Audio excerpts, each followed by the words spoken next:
It was after the early supper time at the Red House, and the entertainment was in that stage when bashfulness itself had passed into easy jollity, when gentlemen, conscious of unusual accomplishments, could at length be prevailed on to dance a hornpipe, and when the squire preferred talking loudly, scattering snuff, and patting his visitor's back, to sitting longer at the whist-table, a choice exasperating to Uncle Kimble, who, being always volatile in sober business hours, became intense and bitter over cards and brandy, shuffled before his adversary's deal with a glare of suspicion, and turned up a mean trump-card with an air of inexpressible disgust, as if, in a world where such things could happen, one might as well enter on a course of reckless profligacy.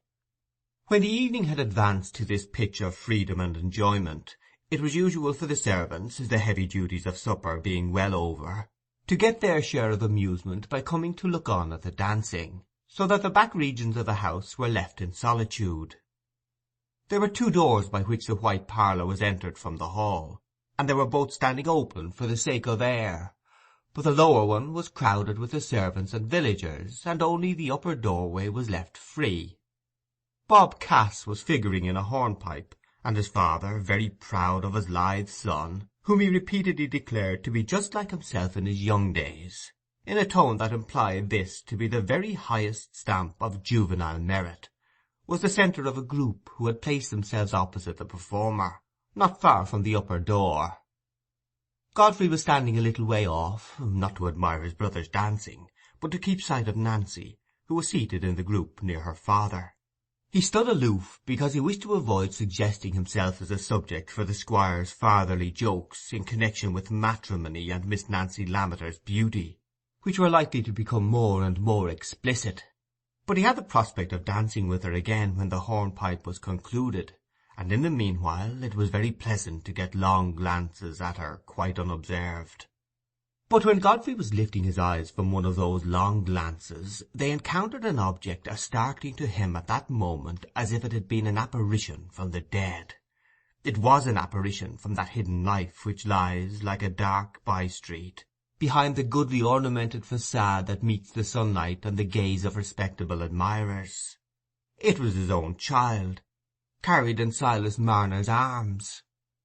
That was his instantaneous impression, unaccompanied by doubt, though he had not seen the child for months past, and when the hope was rising that he might possibly be mistaken, Mr. Crackenthorp and Mr. Lammeter had already advanced to Silas, in astonishment at this strange advent.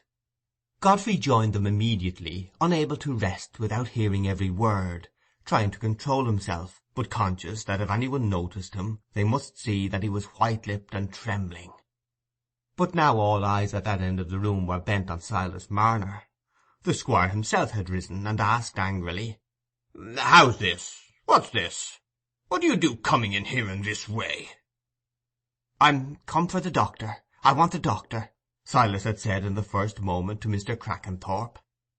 "Why, what's the matter, Marner?" said the rector. "The doctor's here, but say quietly what you want him for." "It's a woman," said Silas, speaking low and half breathlessly, just as Godfrey came up. "She's dead, I think. Dead in the snow at the stone pits, not far from my door." Godfrey felt a great throb. There was one terror in his mind at that moment. It was that the woman might not be dead. That was an evil terror, an ugly inmate to have found a nestling place in Godfrey's kindly disposition. But no disposition is a security from evil wishes to a man whose happiness hangs on duplicity. "Hush, hush," said Mr. Crackenthorp. "Go out into the hall there. I'll fetch the doctor for you. Found a woman in the snow, and thinks she's dead," he added, speaking low to the squire. "Better say as little about it as possible. It will shock the ladies. Just tell them a poor woman is ill from cold and hunger. I'll go and fetch Kimble." By this time, however, the ladies had pressed forward, curious to know what could have brought the solitary linen-weaver there under such strange circumstances, and interested in the pretty child, who, half alarmed and half attracted by the brightness and the numerous company, now frowned and hid her face, now lifted up her head again and looked round placably, until a touch or a coaxing word brought back the frown, and made her bury her face with new determination. "What child is it?" said several ladies at once, and among the rest Nancy Lammeter, addressing Godfrey. "I don't know. Some poor woman's been found in the snow, I believe," was the answer Godfrey wrung from himself with a terrible effort. "After all, am I certain?" he hastened to add, silently, in anticipation of his own conscience. "Why, you'd better leave the child here then, Master Marner," said good-natured Mrs. Kimble, hesitating, however, to take those dingy clothes into contact with her own ornamented satin bodice. "I'll tell one of the girls to fetch it." "No, no, I can't part with it. I can't let it go," said Silas abruptly. "It's come to me. I've a right to keep it." The proposition to take the child from him had come to Silas quite unexpectedly, and his speech, uttered under a strong sudden impulse, was almost like a revelation to himself. A minute before he had no distinct intention about the child. "Did you ever hear the like?" said Mrs. Kimble, in mild surprise, to her neighbour. "Now, ladies, I must trouble you to stand aside," said Mr. Kimble, coming from the card-room, in some bitterness at the interruption, but drilled by the long habit of his profession into obedience to unpleasant calls, even when he was hardly sober. "It's a nasty business turning out now, eh, Kimble?" said the squire. "He might have gone for your young fellow, the apprentice there, what's his name?" "Might? Ah, what's the use of talking about might?" growled Uncle Kimble, hastening out with Marner, and followed by Mr. Crackenthorp and Godfrey. "Get me a pair of thick boots, Godfrey, will you? And stay, let somebody run to Winthrop's and fetch Dolly. She's the best woman to get. Ben was here himself before supper. Is he gone?" "Yes, sir, I met him," said Marner, "but I couldn't stop to tell him anything, only I said I was going for the doctor, and he said the doctor was at the squire's, and I made haste and ran, and there was nobody to be seen at the back of the house, so I went into where the company was." The child, no longer distracted by the bright light and the smiling women's faces, began to cry and call for mammy, though always clinging to Marner, who had apparently won her thorough confidence. Godfrey had come back with the boots, and felt the cry as if some fibre were drawn tight within him. "I'll go," he said hastily, eager for some movement. "I'll go and fetch the woman, Mrs. Winthrop."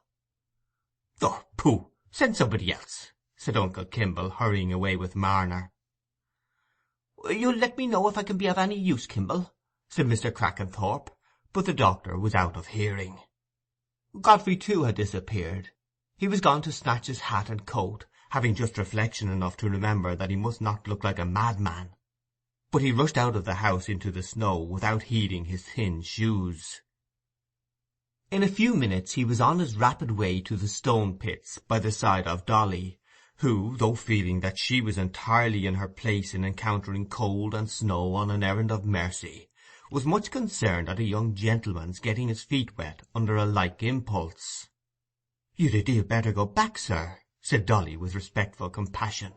"You've no call to catch cold. And I'd ask you if you'd be so good as to tell my husband to come on your way back. He's at the Rainbow, no doubt, if you find him anyway sober enough to be of use, or else does Mrs. Snell happen to send up the boy to fetch and carry, for there may be things wanted from the doctor's." "No, I'll stay, now I'm once out. I'll stay outside here," said Godfrey, when they came opposite Marner's cottage. "You can come and tell me if I can do anything." "Well, sir, you're very good. You've a tender heart," said Dolly, going to the door. Godfrey was too painfully preoccupied to feel a twinge of self-reproach at this undeserved praise. He walked up and down, unconscious that he was plunging ankle-deep in snow, unconscious of everything but trembling suspense about what was going on in the cottage, and the effect of each alternative on his future lot. No, not quite unconscious of everything else. Deeper down, and half smothered by passionate desire and dread, there was a sense that he ought not to be waiting on those alternatives, that he ought to accept the consequences of his deeds, own the miserable wife, and fulfil the claims of the helpless child. But he had not moral courage enough to contemplate that act of renunciation of Nancy as possible for him. He had only conscience and heart enough to make him forever uneasy under the weakness that forbade the renunciation. and at this moment his mind leapt away from all restraint towards a sudden prospect of deliverance from his long bondage. "Is she dead?" said the voice that predominated over every other within him. "If she is, I may marry Nancy, and then I shall be a good fellow in future, and have no secrets, and the child shall be taken care of somehow." But across that vision came the other possibility. "She may live, and then it's all up with me." Godfrey never knew how long it was before the door of the cottage opened and Mr. Kimble came out.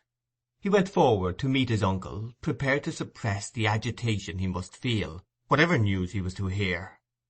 "I waited for you, as I'd come so far," he said, speaking first. "Pooh! It was nonsense for you to come out. Why didn't you send one of the men? There's nothing to be done. She's dead. Has been dead for hours, I should say." "What sort of woman is she?" said Godfrey, feeling the blood rush to his face. "A young woman, but emaciated, with long black hair. Some vagrant, quite in rags. She's got a wedding ring on, however. They must fetch her away to the workhouse to-morrow. Come along." "I want to look at her," said Godfrey. "I think I saw such a woman yesterday. I'll overtake you in a minute or two." Mr. Kimble went on, and Godfrey turned back to the cottage. He cast only one glance at the dead face on the pillow, which Dolly had smoothed with decent care. But he remembered that last look at his unhappy, hated wife so well, that at the end of 16 years every line in the worn face was present to him when he told the full story of this night. He turned immediately towards the hearth, where Silas Marner sat lulling the child. She was perfectly quiet now, but not asleep, only soothed by sweet porridge and warmth into that wide gazing calm which makes us older human beings, with our inward turmoil, feel a certain awe in the presence of a little child, such as we feel before some quiet majesty or beauty in the earth or sky, before a steady glowing planet, or a full-flowered eglantine, or the bending trees over a silent pathway. The wide-open blue eyes looked up at Godfrey's without any uneasiness or sign of recognition. The child could make no visible audible claim to his father, and the father felt a strange mixture of feelings, a conflict of regret and joy, that the pulse of that little heart had no response for the half-jealous yearning in his own, when the blue eyes turned away from him slowly and fixed themselves on the weaver's queer face, which was bent low to look at them, while the small hand began to pull Marner's withered cheek with loving disfiguration. "You'll take the child to the parish to-morrow?" asked Godfrey, speaking as indifferently as he could.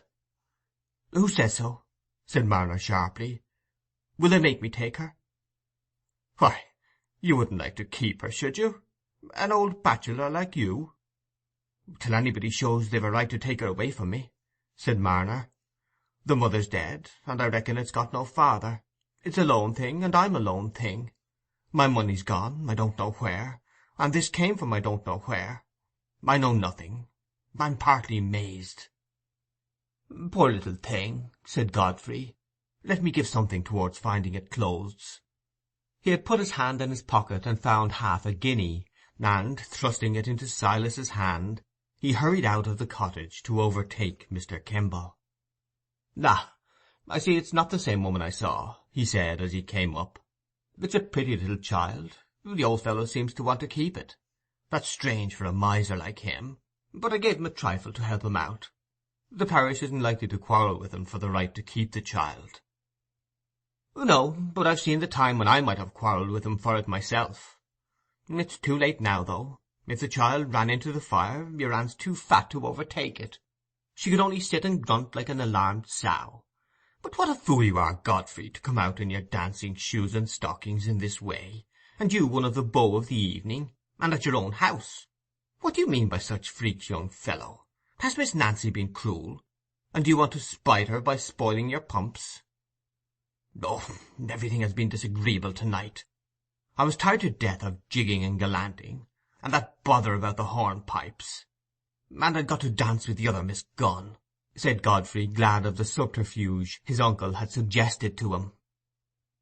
The prevarication and white lies which a mind that keeps itself ambitiously pure is as uneasy under as a great artist under the false touches that no eye detects but his own, are worn as lightly as mere trimmings when once the actions have become a lie. Godfrey reappeared in the white parlour with dry feet, and, since the truth must be told, with a sense of relief and gladness that was too strong for painful thoughts to struggle with. For could he not venture now, whenever opportunity offered, to say the tenderest things to Nancy Lammeter, to promise her and himself that he would always be just what she would desire to see him? There was no danger that his dead wife would be recognized. Those were not days of active inquiry and wide report. And as for the registry of their marriage, that was a long way off, buried in unturned pages, away from every one's interest but his own. Dunsey might betray him if he came back, but Dunsey might be one to silence. And when events turn out so much better for a man than he has had reason to dread, is it not a proof that his conduct has been less foolish and blameworthy than it might otherwise have appeared? When we are treated well, we naturally begin to think that we are not altogether unmeritorious, and that it is only just that we should treat ourselves well, and not mar our own good fortune. Where, after all, would be the use of his confessing the past to Nancy Lammeter, and throwing away his happiness, nay, hers? For he felt some confidence that she loved him. As for the child, he would see that it was cared for. He would never forsake it. He would do everything but own it. Perhaps it would be just as happy in life without being owned by its father, seeing that nobody could tell how things would turn out. And that, is there any other reason wanted? Well then, that the father would be much happier without owning the child. End of chapter 13.